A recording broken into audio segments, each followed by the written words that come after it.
आज हम एक नए प्रोग्राम के साथ आपके सामने हाज़िर हुए हैं और आज तक हमने हमेशा नई जानकारियाँ दी हैं, जो भी आपको इन्फॉर्मेशंस दी हैं या हमने प्रेडिक्शंस की हैं। इस बात की बड़ी खुशी मिलती है जब आपका प्रोत्साहन मिलता है और आपके व्यूज़ मिलते हैं हमें कि हमारी आज तक सारी प्रेडिक्शन या वैश्विक स्तर पे की गई हैं या पॉलिटिकली की गई हैं या किसी की प्रेडिक्शंस की गई हैं या आने वाले स्टार्स को लेके की गई हैं, सब ठीक हुई हैं। अभी आज का जो प्रोग्राम है बहुत ही इंटरेस्टिंग है। हम लोग अपनी राशि के ऊपर बहुत ध्यान देते हैं कि मेरी राशि मेष है, मेरी राशि वृष है या वृश्चिक है या कर्क है या धनु है, कैप्रिकॉर्न है, वट एवर इट इज़।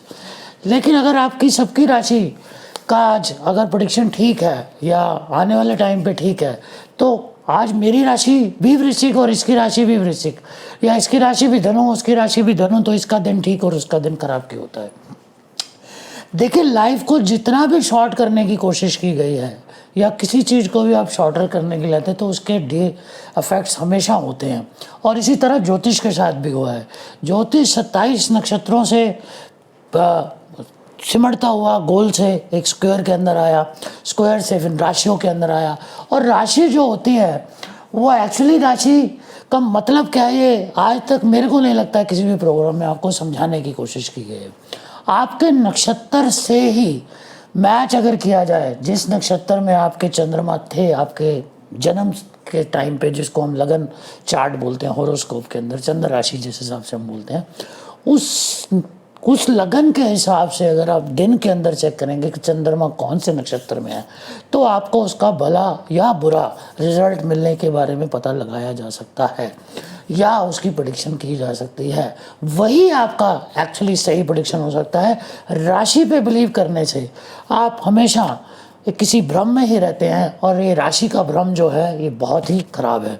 मैं ज्योतिषचार्यों के ऊपर बिल्कुल क्वेश्चन नहीं कर रहा, अपनी अपनी थॉट हो सकती है, लेकिन मैंने इसमें 99% केसेस में देखा है जो राशि पे बिलीव करते हैं उसका प्रेडिक्शन कभी भी करेक्ट नहीं होता। या आने वाले टाइम में जैसे आपको 7.5 लग गई है या आपको ये हो गया है या वो हो गया, 7.5 के अंदर भी कई लोग तरक्की करते हैं और कई लोग 7.5 के अंदर बर्बाद होते हैं। ये बिल्कुल भ्रम वाली बात। अगर 7.5 लगी है तो उसके 7.5 साल इतने ख़राब हो जाने चाहिए अगर उसका शनि खराब बैठा हुआ है या कहीं और ऐसी तरह में है। लेकिन ऐसा क्यों नहीं होता, उसके खाने के वादे क्यों नहीं होते, और कईयों के होते भी हैं। तो इस तरह से 100% सटीक प्रेडिक्शंस नहीं आ सकती। अगर हम नक्षत्रों के आधार पे इसको करेंगे तो आपको हमेशा 100% प्रेडिक्शन मिलेगी। अब मैं आपको बताना चाहता हूँ जो आज तक कभी किसी ने नहीं आपको बताया होगा कि एक्चुअली ये चार्ट किस तरह से प्लैनेट्स के साथ बांटे गए हैं। देखिए, इसमें आपके देखिए मंगल का कोई भी नक्षत्र नहीं आता, लेकिन मेष राशि और अष्टम राशि जो है मंगल के नाम पे ही कही जाती है। मैं मंगल को लाने की कोशिश करता हूँ यहाँ पे। तो मंगल को पहले घर का और 8वें घर का लॉर्ड बोला है। मेष और वृश्चिक राशि के बारे में आपसे कहा गया है। अगर ऐसा है तो फिर उनके नक्षत्र भी होने चाहिए थे। यहाँ तो शनि का नक्षत्र आ जाता है एक, और यहाँ इसके अंदर आपके मंगल का नक्षत्र ही नहीं आता, तो इसके अंदर केतु का नक्षत्र आता है सिर्फ, जो उनसे रिलेटेड है, या सूर्य का नक्षत्र आता है, तो और साथ में शुक्र का भी आता है। तो मैं ये कहना चाह रहा था आपसे, जो पहला घर होता है मंगल को इसलिए दिया गया, आपकी प्रतिभा कैसी है, आपकी पर्सनैलिटी कैसी है, आप डोमिनेटिंग है, ताकि आप अगर लीड कर सके किसी चीज़ को। जो लीडर होता है उसके लिए हमेशा मंगल को ही गिना गया है, जो जैसे कि मेजर हो, कर्नल हो, बड़ा पॉलिटिशियन हो, प्राइम मिनिस्टर, जिसका मंगल स्ट्रॉन्ग होता है।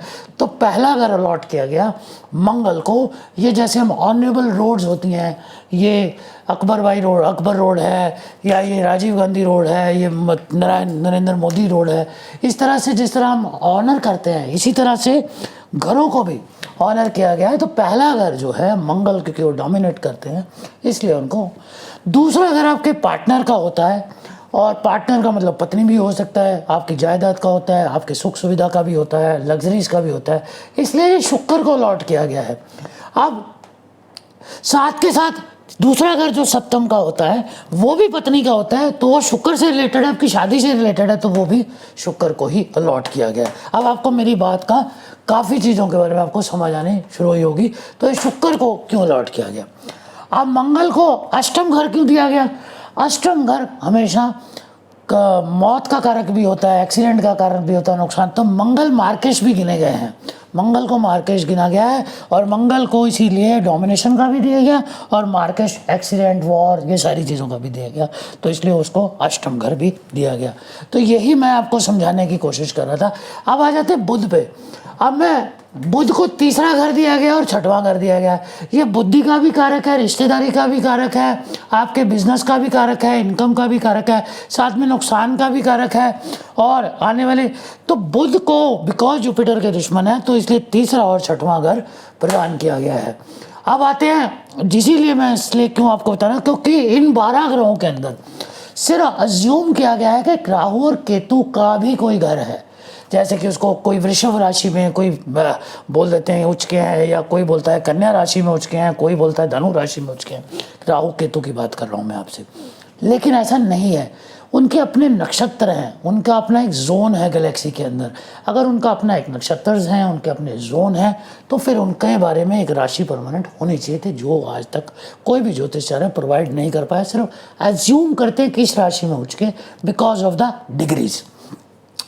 अब आते हैं हम, अब चौथे घर की तरफ बढ़ते हैं जो चंद्रमा का घर है। चौथा घर मन का कारक, आपकी सुख सुविधा का, माता से आप रिलेटेड हैं, तो इसलिए उसको चौथे घर की अलॉटमेंट दी गई है आपके मून को। तो ये हम यहाँ रख देते हैं। अब आ जाते हैं पांचवें घर में जो आपके बच्चों का है, पराक्रम का है, सब चीज़ों का है और आपके प्रतिभा का भी है, हर चीज़ का है। तो ये हम उसको ये जगह दे देते हैं सूर्य को।